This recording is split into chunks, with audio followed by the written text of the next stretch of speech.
Hey friends, how are things? Long time no see. It is your host with the second most, Brendan Thomas Merritt.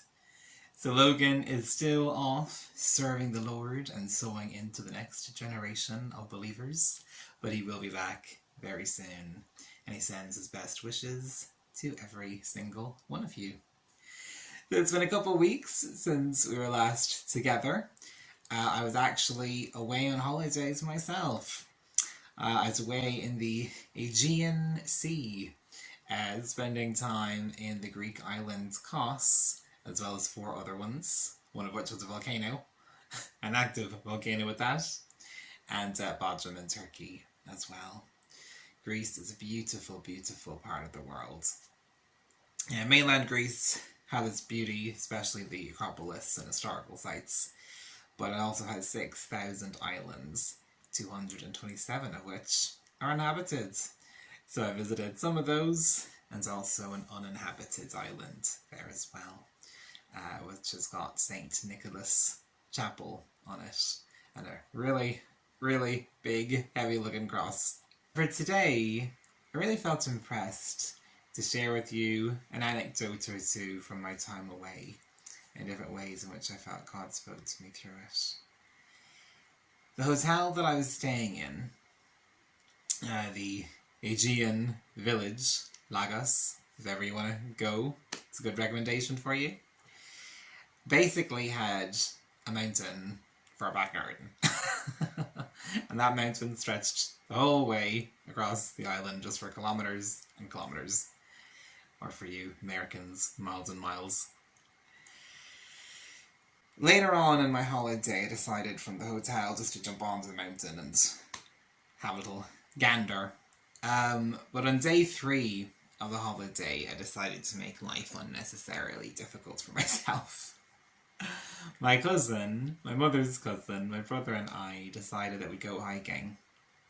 And so my brother and cousin got an apparent trail for the mountain up on Google Maps. I say apparent because I genuinely don't believe it exists. We set out walking through Cost Town and then down beyond the town that I didn't even know existed. And we must have been walking for about an hour, maybe an hour and a half. Convinced that Google Maps would lead us onto the mountain, and we were nowhere near it, even after all that time. Now, we'd brought a bottle of sunscreen with us, as well as about 6 litres of water.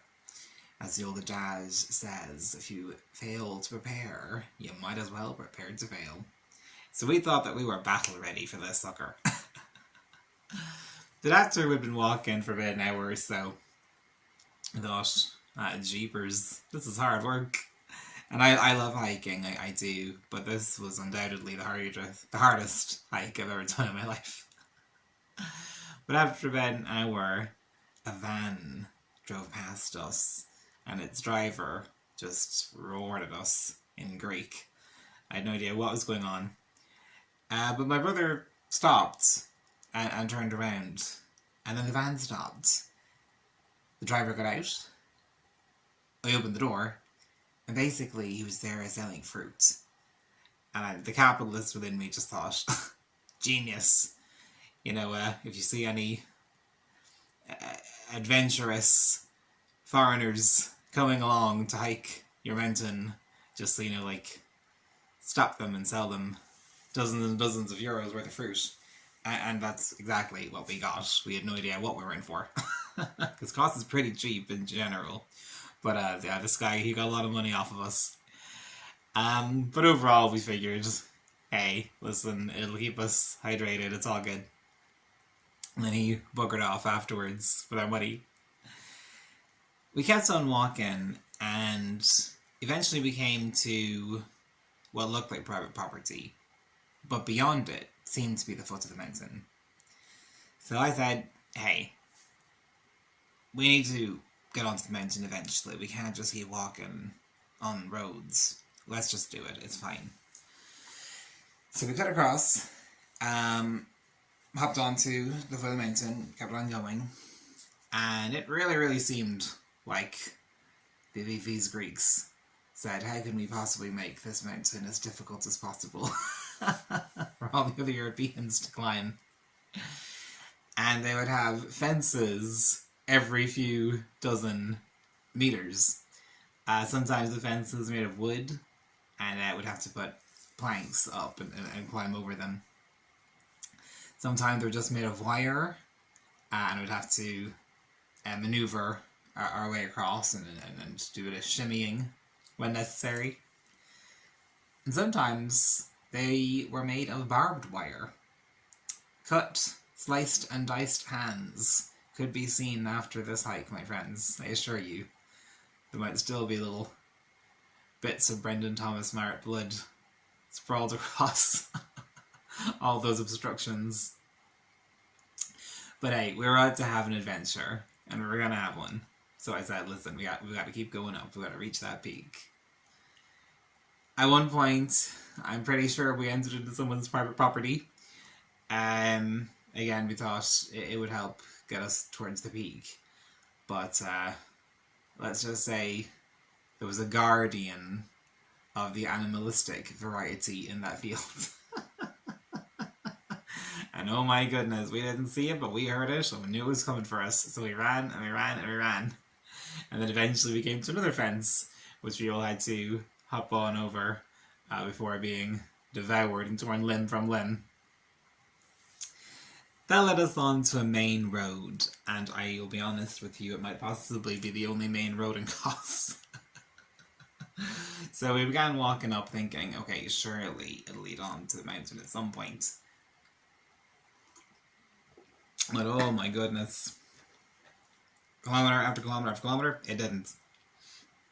And eventually, just when we were really beginning to get antsy, we saw a way that we could get on. Now it was steep, but we figured, listen, we've got enough strength, energy, and adrenaline left in us to at least make a head start. So we began climbing it anyhow, and I mean, it was probably midday, maybe 1 p.m. at this stage. It was hot. All the plants and vegetation on the mountains had just been absolutely torched, just burned to a crisp. We were getting sticks and spikes stuck in parts of the body that the good Lord never intended for them to be. Every few steps we're pulling things out of our feet that had even just shot right through our footwear and socks. It was not easy. It was rough. It was tough terrain to navigate through. And again, no clear paths had actually ever been made on these, at least not in recent history. We kept moving upwards anyway, and then we ran out of sunscreen. Well, let me just tell you, I got sunburnt, and my sunburn got sunburnt, literally. I was looking at my shoulders afterwards, and my goodness, I've never seen so many colours, and I had never known that the human body could turn so many colours. It was red, it was brown, it was literally purple and black. I mean, literally torched. It was foul. But hey, it was an adventure, so I just kept on going. Just told my brain, don't feel the pain, just keep on moving. And eventually we reached the peak. And different people were blamed, but I will go to the grave swearing it was not me, that was my younger brother. Love you lots, like Jelly Tots, brah. But someone left all the reserve water on top of the mountain. We got a little bit too excited, I think, taking photographs of our triumphant arrival. But as we got there, we stopped and we just admired the view beneath us. And it was something to behold. It was stunning, it was beautiful. We got a glimpse of the glory of God revealed through his creation, just as the word tells us. And as I looked, I thought, wow, people get so hung up over the daily grind of living in a concrete jungle and working 9 to 5, or the petty jealousies and drama that people fill their lives with.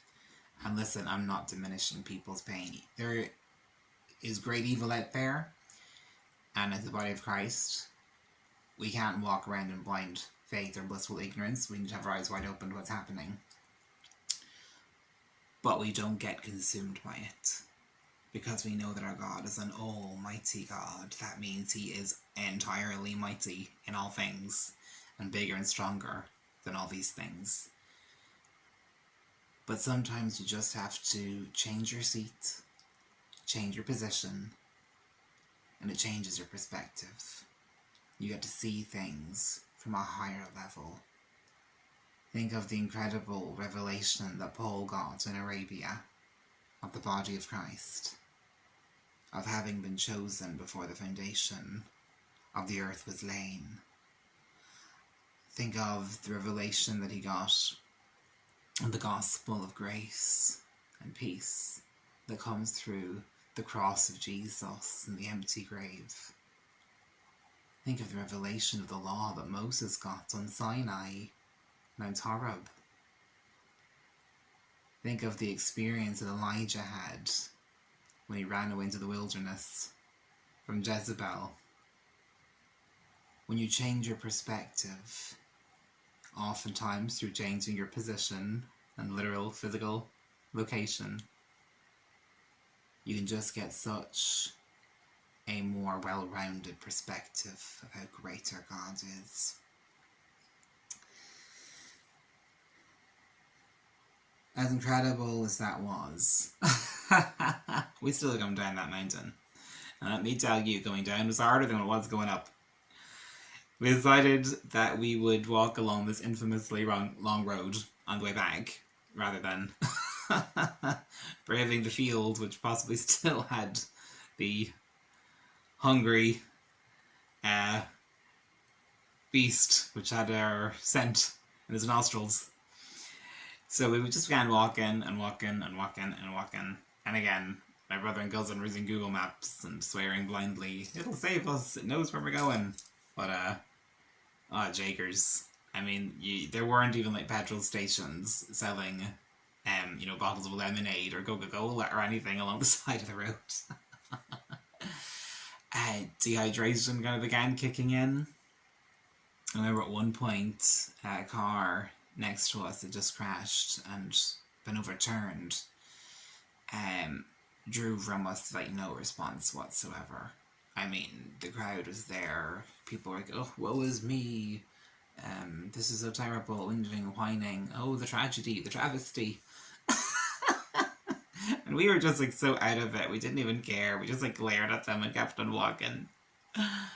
And after I don't know how long, we came to a hotel, not ours, but it was in the middle of nowhere. And we just thought to ourselves, well, listen, they probably have a vending machine in there somewhere that we can maybe get a drink or something. So we ran in. Well, I say ran. We were probably moving at a snail's pace because we had no energy left. We got in. I had just about enough wit and mental acuity left to think, okay, if the bartender or a member of staff ask us what our room number is, what could I say that sounds like it possibly exists in a hotel? And obviously if I said a room number that didn't exist, they'd know that we were frauds, just blow-ins. So went in, saw some machines, but not vending machines, they're just big fridges. So we thought, okay, we'll get some lemonade, we'll stock up on fluids and water as well. Pay at the counter and then try to escape without drawing any attention to ourselves. But we must have looked an absolute right state. The bartender stared at me as if to say, the heck of you. And he just said, you are so sweaty. Not the thing every young man wants to hear. And I said, I have been walking for 6 hours. And he goes, oh, you were hiking on the mountain. And I said, yeah. You chose the wrong time of day, he said. I think even all the Greeks on the island were probably having a frickin' siesta. And he asked me where we were going. And listen, I could have lied, and I just said, listen, we're on our way back to our own hotel. And he goes, oh, where is it? And I said, I don't know. That I think it's about 20 minutes away from here. And he said, yeah, Aegean Village, Lagas. And I was shocked that actually was the hotel. And he said, okay, well, if you carry on going straight, you'll get there in 20 minutes, but it's a very dangerous road. And he said, but if you go right, then left, or whatever he said, you can get there in 40 minutes, but it's much safer. And I was like, bruh, I'm going to take the shortcut. I'm going to take the short, dangerous road. The road less taken. And let me tell you, as that lemonade touched our lips, oh jeepers, it tasted like it was the best thing we'd ever had in our lives. And actually, I didn't drink soft drinks all that often. I might be cheeky and have them like once a year. But this was sublime. This was delicious. Unless it's a strawberry milkshake, tea, milk or water, I usually don't drink it. But this was so good. So refreshing. And I had it later in the week just to confirm if it actually was that good, and it was. It stood the test of time. And then, we downed so much water. And we continued on towards our own hotel, and let me tell you, when we got there, I literally exclaimed, "Here are the conquering heroes!" Da da da da da da da da da. It goes channeling my inner child from like the animated Aladdin movie or something. But I thought, wow, everyone else in this hotel, I'm sure they had fun lounging by the pool or sitting in the sauna or maybe the jacuzzi. And it was very comfortable for them. That's great. You do need peace and quiet on your holiday. But to put in the work and stretched ourselves physically and the exertion that went into it, let me tell you. We caught sights that no one else did. We saw beauty, the likes of which no one else there did. It reminded me of Galatians chapter 6 verse 9, which says, "Let us not grow weary in well-doing, for in the right time we will reap a harvest." And life is hard and often seems pointless, and things that we do often seem like they're bearing no fruit. But if we persevere, and it takes tenacity, it takes grit, we will see the goodness of God in the land of the living. And later on in the week, it was actually my last day. I had about 2.5 hours left before it was time to go to the airport. And I just said, listen, I'm not wasting the day sitting around doing nothing and just looking at an already packed suitcase. I went for a little walk into the town. And as I was walking, I looked out on the sea at the beach. And I saw someone paragliding. The boat was zipping around the sea, and this guy attached to a rope was just flying around his parachute. And I thought, you know what? YOLO! You only live once. So I said, right, I'm going to do it. I'm going in. So I paid up 60 quid to do it, and an extra 20 for the photographs afterwards. And time seemed to move differently in the air. Almost like it meant nothing. I kind of got a glimpse of what it must be like in eternity, where you've got events, you've got motion, but the passage of time isn't what it is for us. And as I looked at the world below, I thought, wow, there are different shades of blue in the sea. Look at those mountains from up here. I'm actually above them now. Not on them, properly above them. Look at the vegetation there. Oh, look at those buildings that I'd never seen before. I didn't know they were there. The buildings I passed on my way to town every day that week looked so small. And I thought, life is beautiful. The problems we face are real, friends. We have an actual enemy who comes to steal, kill, and destroy, literally. And every day is a battle. We were born into a war we did not start. It began a long time before God sent us to the earth. We've got to do our part in fighting back against the darkness and being mighty and powerful against evil. But the whole of life isn't a battle. It's okay to take a step back and have fun, to breathe, to appreciate the genuine beauty that's there.